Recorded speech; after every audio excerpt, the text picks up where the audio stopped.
Monday. It's a new week, and so thank you for being here tonight. Hope you had a good day at school today. We're going to continue. This is our last week, but we're super honored to celebrate Black History Month, and so I get to read you a few more stories this week as we celebrate our Black brothers and sisters. And this one says, "Let the Children March." So it talks about the path, and some paths may be long and troubled, but we still persevere no matter what when it's the right thing to do. So this is a story about children who marched for a very important cause. So thanks for joining me. And this story is written by Monica Clark Robinson and illustrated by Frank Morrison. Hola comunidad de Greenfield, soy Super Van leyendo esta historia. Es solo ver, siempre vamos a celebrar esta semana de febrero personas y nuestros hermanos y hermanas africanos americanos y lo que ellos hicieron en la historia de América. Y esta historia se llama Deja que los niños marchan o caminan por una causa.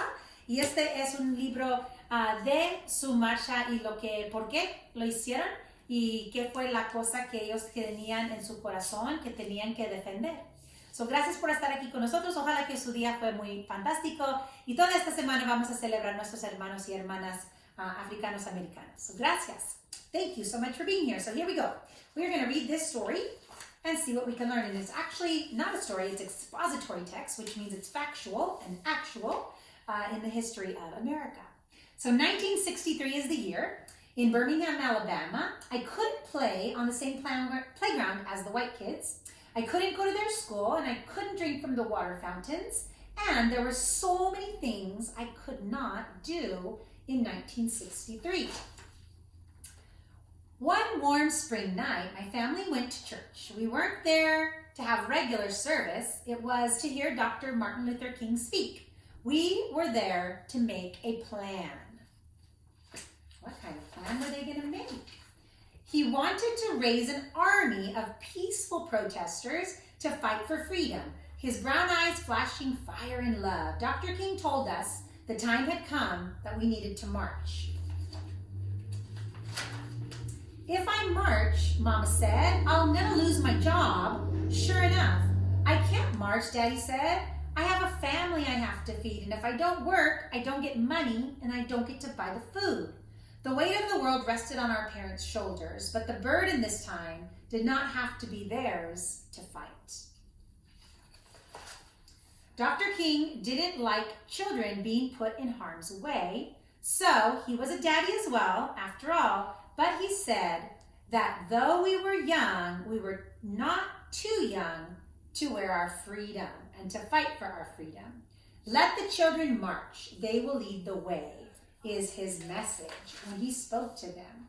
On May 2nd, a sunny Thursday, boys and girls, brothers and sisters, cousins and friends all met at church dressed in our very best Sunday-ready clothes. In a silence so loud that all could hear was my racing heart. We began to walk. Hand in hand, we marched, so scared and frightened, yet certain that what we were doing was the right thing to do for freedom. The path may be long and troubled, but I'm going to march on. Would I get hurt? Would I be heard? Would it be worth it in the end? I wanted to run from the angry faces in the crowd, run from the danger and run from the fear. Busy boys and girls, brothers and sisters, cousins and friends, on and on we marched. We marched and we marched, singing the songs of freedom. 1,000 strong we came. Hate dogged my heels all day, its yellow canine teeth sharp, but courage walked by my side and kept me going. Despite or disperse, or you will be put in jail, the police shouted at us. Disperse, or you will get wet. We will shoot water on you. Disperse, or we're going to release the dogs on you. But we did not disperse. We kept marching, and we wouldn't stop until things started to change. Hundreds of us went to jail on the very first day, and even more of us on the second day. My turn wasn't until the third day, when they put me in jail.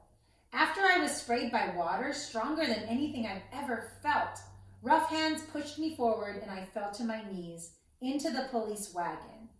I was going to jail.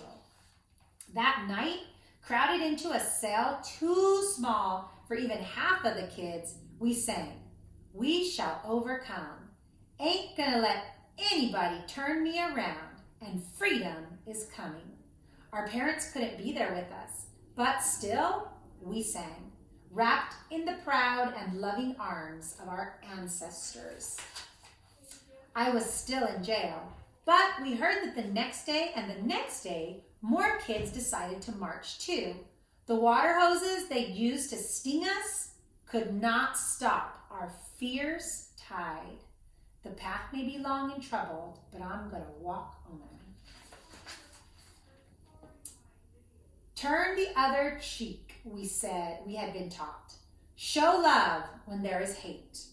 The world watched as hate hurt us and bruised us, but for 7 days we walked only in love.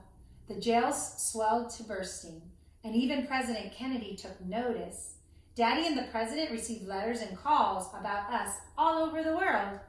Our march would become a memory, a small part of a larger history story. But we had been heard, and the seeds of revolution were sown. 2 days and nights I stayed in the jail. Some stayed even longer. When I left, I was tired and sore, and my best dress was ripped, but my smile was as wide as the Mississippi River. I had made a difference. "I'm so proud of you, baby girl," my mama said. "You marched was just made such a difference. With nothing more than our feet, our voices, and our courage, we had done what others could not do." Change was right around the corner. We felt it like a cool breeze in an Alabama August. On May 10th, the great news rang out. Dr. King had reached an agreement with the white leaders of the city. Desegregation would begin. 1 month later, I was playing on a playground I'd never been allowed to play on before. 2 months later, my family got to eat dinner at a place we could never eat before. Our march made a difference. We children led the way. Singing the songs of freedom, 1,000 strong, we came.